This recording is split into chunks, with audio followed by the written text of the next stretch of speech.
Aqui no Jornal Brasil Atual, nós conversamos agora com a professora de Ciência Política da Universidade Federal do Rio de Janeiro, professora Maíra Goulart. Muito bom dia, professora. Seja bem-vinda mais uma vez aqui ao Jornal Brasil Atual. Tudo bem? Bom dia para todo mundo. Espero que esteja todo mundo recuperado já de ontem. Pois é, ontem foi um dia muito especial para todos nós, né, professora? A professora Maíra também é coordenadora do Laboratório de Partidos, Eleições e Política Comparada, o LAPCOM, e a gente vai falar agora sobre o fim desse ciclo que a gente espera não ver repetir nesse país de retrocessos. Mas, enfim, o discurso do vice-presidente Mourão, o discurso de saída, se é que a gente pode chamar aquilo de discurso do Jair Bolsonaro. Como é que a senhora está avaliando esse fim de desgoverno do Bolsonaro?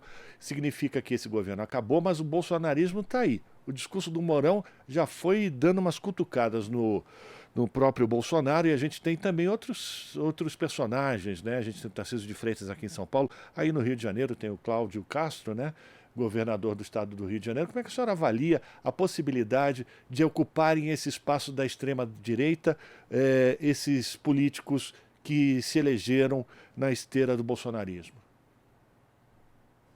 Tá, muito bem. Você me perguntou um montão de coisa, vou separar. Primeiro a gente vai falar dos discursos, né? Mas para falar dos discursos a gente tem que falar antes de um certo silêncio.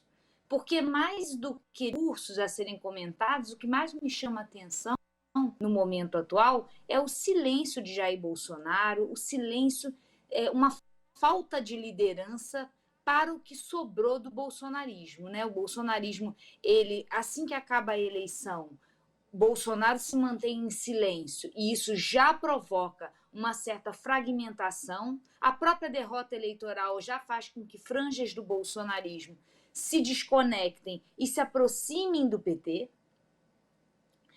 E, portanto, conforme vai se agravando esse silêncio, você permite que mais franjas se desconectem. O que sobra é um grupo muito radical e minoritário, que, contudo, por não estar sendo alimentado com discursos de radicalização por parte do líder, começa a perder coesão, certo? E isso chama atenção como que a falta de um líder dificulta a articulação de um movimento, né? Um movimento ganhar coesão e capacidade de agir.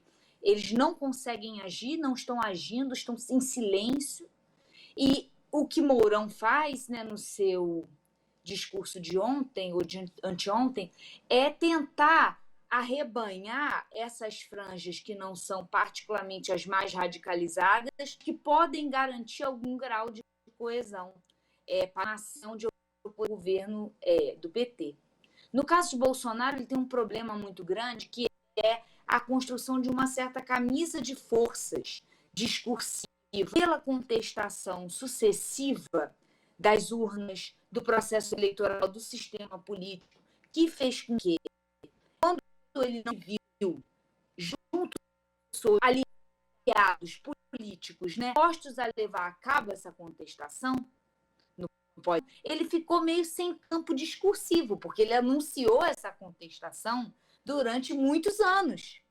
Quando ele não encontra aliados para fazê-la, ele fica um pouco num lugar estreito. Mas me chama a atenção a falta de aptidão dele, de mesmo com essas limitações discursivas, de prover alguma coisa que oriente os seus liderados. A ida dele para os Estados Unidos é muito emblemática. Uma pessoa que fala muito, um movimento que se estrutura a partir de ideia de patriotismo, foge do país quando precisaria estar aqui junto com seus concidadãos, os protegendo desse momento de adversidade. Essa fuga é muito emblemática. Aí a segunda coisa que você me pergunta é o que vai ser do bolsonarismo ou da extrema-direita? E aí você cita o Tarcísio e o Cláudio Castro. Olha, eu não posso falar com tanta propriedade do Tarcísio, mas do Cláudio Castro, sim, porque eu sou do Rio de Janeiro. Cláudio Castro não é um representante da extrema-direita. Ele não tem um conteúdo ideológico muito determinado. Ele faz mais parte daquele tipo de político tradicional, cuja o arranjo, né, é com as elites locais, com trocas feitas com as elites locais, aquelas elites locais que têm relações diretas com seus cidadãos, o vereador que todo mundo conhece, o prefeito que todo mundo conhece, e Cláudio Castro soube alinhavar apoio dessas lideranças e construiu sua base eleitoral dessa forma. Ele não construiu fazendo arroubos ideológicos de extrema-direita. Não é esse o perfil de Cláudio Castro e, portanto, eu acho que ele não vai ter dificuldade alguma de governar em outro cenário. E esse foi o sentido da entrevista que ele deu para o Globo ontem. Ele falou, olha, meu candidato perdeu, eu dei bons votos aqui para o meu candidato no Rio de Janeiro, entreguei coisas para ele, mas quando o Lula me chamar, eu vou estar lá no Planalto conversando com ele. Eu achei que ele chamava, ainda não me chamou, mas eu estou aqui à disposição. Sem dúvida. Agora, chega a ser curioso, professora, a gente está conversando com a professora Maíra Goulart, professora de Ciência Política da Universidade Federal do Rio de Janeiro e também do Programa de Pós-Graduação em Ciências Sociais da Universidade Federal Rural do Rio de Janeiro. Ontem, durante a sua posse no Congresso Nacional, quem leu o termo foi Luciano Bivar, que era o presidente do partido de aluguel usado por Bolsonaro para se eleger presidente da República. E o União Brasil, que é a sigla de Sérgio Moro, também vai para a base de governo do Lula. Como é que a gente vai coordenar essas coisas todas, professor? Isso não é uma novidade necessariamente, né? Nós estamos retornando a um padrão de presidencialismo de coalizão. O que isso significa? A articulação estável de uma base de apoio parlamentar através da troca, né, de ministérios, a partir do compromisso de que, ao ser concedido um ministério, esse partido garanta um apoio mínimo da sua bancada parlamentar. O problema todo, até aí, isso é ótimo, é assim que é feito nas democracias do mundo. O parlamentarismo é feito a partir de governos de coalizão. Ninguém tem um primeiro-ministro indicado por um partido só, né? Então, são coalizões que articulam executivo e legislativo. Isso é trazido à tona no Brasil como uma prática, porque nós somos um regime presidencialista e, portanto, não temos uma articulação necessária, como a votação do primeiro-ministro, entre executivo e legislativo. Isso é feito a partir de arranjos, né, que a gente está chamando de presidencialismo de coalizão, esse tipo de arranjo que envolve a composição dos ministérios. O governo Lula está acreditando num retorno a esse padrão. Porém, aí eu acho interessante a gente problematizar. Não é possível. O Marx dizia o seguinte: a história só se repete como farsa ou como tragédia. A gente não consegue voltar ao passado. A gente não pode pensar que estamos em 2010 montando o ministério e os partidos vão entregar apoio parlamentar. Porque nós já tivemos um processo de impeachment e um tipo de articulação que foi iniciado pelo Eduardo Cunha e foi aprimorado pelo Arthur Lira, que envolve não mais, né, articulações partidárias através de suas lideranças, e sim a cooptação de parlamentares individuais através de troca de emendas.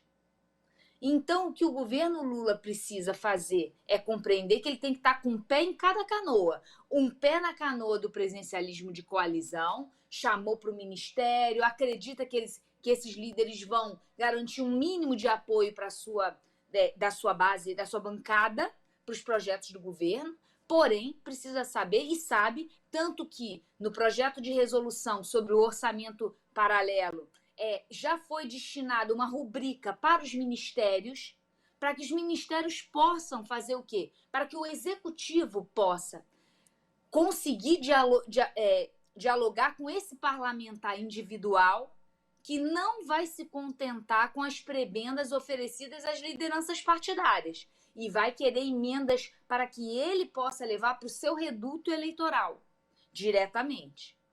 Então, assim, eu vejo com bons olhos esse esforço do PT de compor um ministério que lhe garanta uma base aliada no Congresso, mas chama atenção de que não é possível um retorno ao passado e que precisa ter garantias de outros meios para convencer parlamentares individuais a votarem com o governo.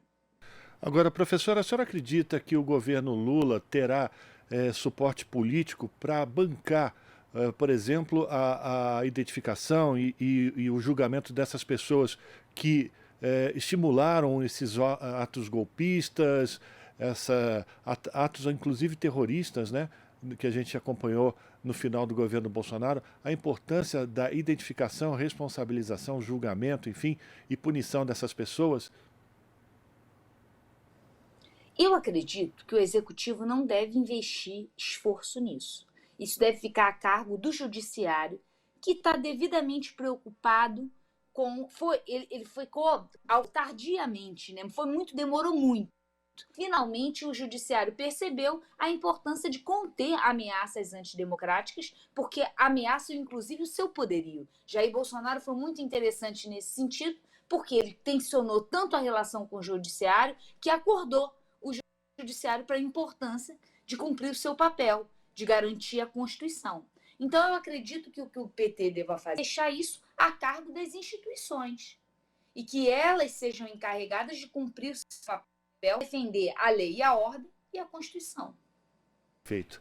Quero agradecer aqui a participação da professora Maíra Goulart, professora de Ciência Política da Universidade Federal do Rio de Janeiro, também professora do Programa de Pós-Graduação em Ciências Sociais da Universidade Federal Rural do Rio de Janeiro, coordenadora do Laboratório de Partidos, Eleições e Política Comparada, o LAPCOM, fazendo já aqui uma avaliação do cenário político. Professora, muito obrigado mais uma vez pela sua participação já nesse primeiro programa de 2023. Forte abraço para a senhora e a gente espera contar com a sua participação mais vezes ao longo de 2023 para falar de coisas boas também, né? Muito obrigada. 2023 vai ser um ano diferente. Eu vou falar não só sobre descalabros, eu espero poder falar de política pública e que todo mundo, de alguma maneira, perceba nesse ano um processo de influência nas suas próprias vidas. Um abraço. Conversamos com Maíra Goulart aqui no Jornal Brasil Atual. Estamos apresentando Jornal Brasil Atual. As notícias que os outros não dão.